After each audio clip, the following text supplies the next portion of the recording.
my earliest recollections would probably be around about 3 or 4 when I was taken to the nursery because of the fact that my mother used to work in munitions during the war, and it was just my grandparents to look after me at the time. So I think same as any kid around about that age, they were all sent to the nurseries. Where were those nurseries? Woodseat School in Sheffield, and we just used to remember the afternoon naps we used to have.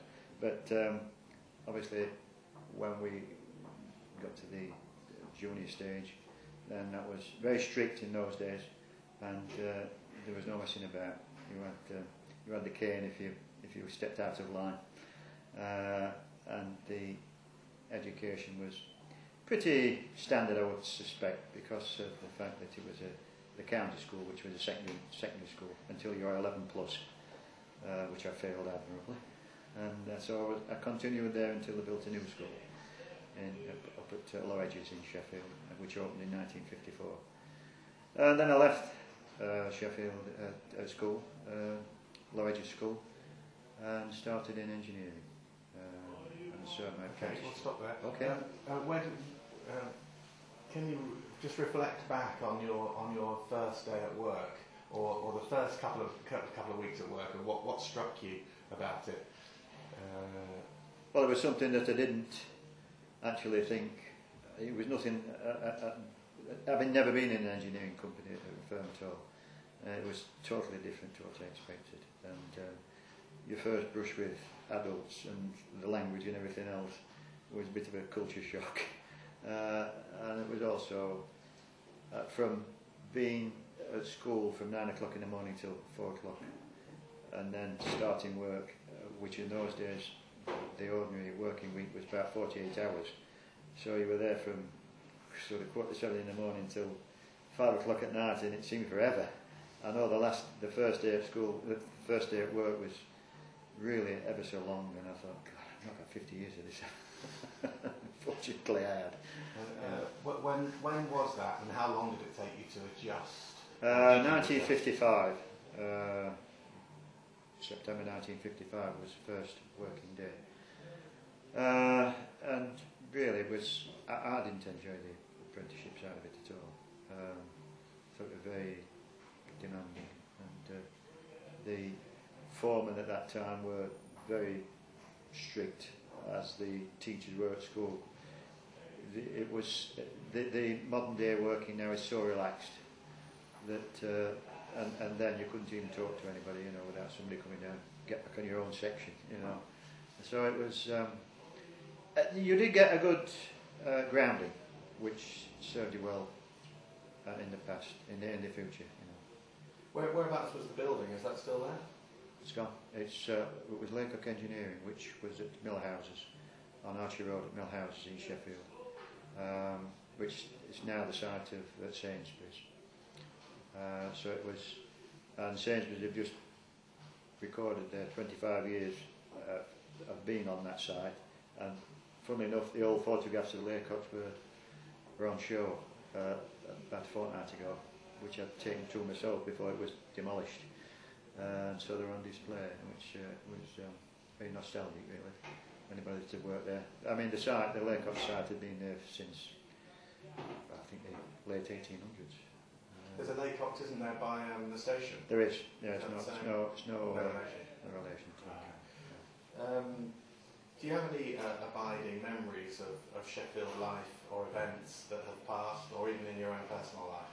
Talk about those.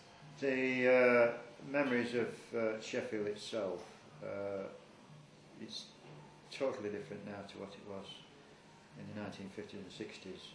Obviously, when you went out for a night, you all dressed up, everybody had a suit and tie on, and there was no trouble like you get now. There was no.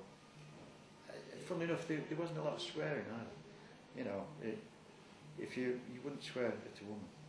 At a girl, a young girl, as it seems to be commonplace now, but it wasn't then. Your mates would soon tear you a strip off if you was in the F word. But it was so. I think it was so. Everything was sort of regimented, strict, and you were brought up in that way. I suppose it was a bit of a spin-off from the Victorian times, and then it was disappearing altogether in the 60s. And that decade in the 1960s was very, can I say, it was sort of, everything traditional was sort of ripped up in the 1960s, and we went to, headlong into what we've got now. Do you think anything to do with the army, military background? I missed the army by about 3 months, because of the fact that I was deferred with being serving an apprenticeship. So that was, I don't know, a good thing or a bad thing. But all the people that seem to have served in the army said, it probably wasn't as good, probably wasn't okay when they did it, but they seem to think it was served them in good stead. Did you know any of your friends who did? Yeah, one or two. Yeah, one or two. In fact, one got killed. He was crushed by the tank, the turret on the tank. He got his head up. He was decapitated. So he lived in our road. Talk a little bit about your involvement with the RSPCA. The RSPCA. Well, animals. And well, it was pure coincidence, really. The RSPCA and Tesco's had a promotional offer, and every RSPCA branch is in one of the Tesco stores once a year. That is just for the fact that they can go inside the store with a table and the leaflets and everything else, and then we have a basket and ask people to donate food, which is very lucrative if you can get a nice, very lucrative branch, which we have, and which we can probably make about £1,500 in the week, plus all the food that's donated as well. So it was just the fact that I walked in Tesco's one day and just saw them. It was that particular day, week. And they were asking for volunteers for dog walking and goodness knows what, reception and everything else. And so I put my name down for dog walking. Asked a few questions when I started, and they asked me to come onto the committee, which I have done. And that was when I was I'd finished full-time work, and I was just working part-time at weekends, and that's how I became involved. Okay. I'm just wondering if we can talk a little bit about how your career in engineering progressed, and what sort of interesting work did you do in engineering? Can you talk about it? Well, I didn't progress to any levels of management. I just worked on the shop floor all my life, on milling and gear cutting. And to be honest, if I had my life again, I wouldn't go in engineering. So I've nothing really to say, to be honest, on that side. They're very diverse, really. And it made things for safes. The National Cash Register at Dundee, we used to make the hole-in-the-wall safes for those. Overdrives at Laycocks. And one-offs mainly. Okay. Specials. Is it quite a small factory, or is it? No, Laycocks employed about 2,000 Okay. at that time. Yeah, they were very diverse. They used to make a lot of railway equipment, vacuum brakes and blinds for the carriages, chain hoists, which the manual chains. They did a lot of stuff for the car industry. They designed their own car hoist, which was very expensive, but it was sort of the Rolls-Royce model of car hoists. Okay. Anything that's gone from Sheffield that you miss? Well, I think a lot of old buildings went in the 1960s. I love old things, and the Name a few. well, such as the let's see. Of course, a lot of it is destroyed. But I mean, the old shops, shops that were demolished, and a new place, and the new square block buildings, the concrete blocks which replaced it. There used to be a old coffee shop in just near Fitzallen Square, and you could smell it all over the town. Lovely smell, and that was an old building which demolished. And the moor itself was quite a lovely shopping street, you know, straight up. The trams used to run straight down the moor, and it was a lovely thoroughfare, straight through, straight up and over and out to Sheffield that way. But now it's just pedestrianised, and Sheffield has become a real zigzag of a city to get through. I suppose it's not easy with the modern day traffic, but it seems to be. It seems to lack personalities. There used to be quite a few in Sheffield at the time, you know. A memory of some sort of event where lots and lots of people attended. Do you have any like that you went to? Well, the only things, I suppose it'd be replaced now, but the Whitsuntide Sings, you know, I went to Chantry Road Church, which is that's been demolished now. There's anything left. Where is Chantry Road Church? Chantry Road Church is it was Methodist Church. It was just off Chesterfield Road, which was Wood Street, and that was a church, a typical suburban church where we used to have the harvest Thanksgiving services. But every Whitsuntide, all the churches got together and they attended Grace Park. You know, we all marched up with the banners and everything else right up Meadowhead, which is you know, the main thoroughfare into Grace Park. We used to have a Whitsuntide Sing. Now, that's all gone. That's sort of went in the 60s. There used to be one at Western Park as well. Were you involved in that? There would be, no, it was only local. It was only Grace Park itself. And the Star Walks, that used to be quite an event in the city. What were the Star Walks? Well, the Star Walk was very fast walking rather than running, you know. But now I suppose it's been taken over by the half marathon, which is quite an event. So we've not lost; it's just changed the event. In terms of sports and things, what did you do? Well, I tried my hand. I mean, I did play a little bit of football, but only local. But I used to support Sheffield United. They'd have season tickets for Sheffield United in the 1950s, and well, I couldn't recognise the ground. I don't go anymore now because I've lost complete. It's just totally changed.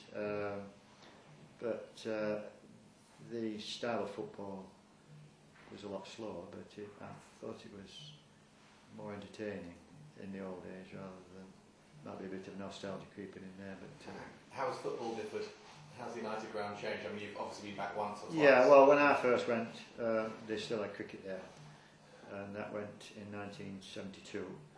But it was a three-sided ground really, and it was great for playing for time. If you're 1-0 up or 2-1 up and big boat and boated on the cricket pitch, it took a few minutes to get the ball back again, you know.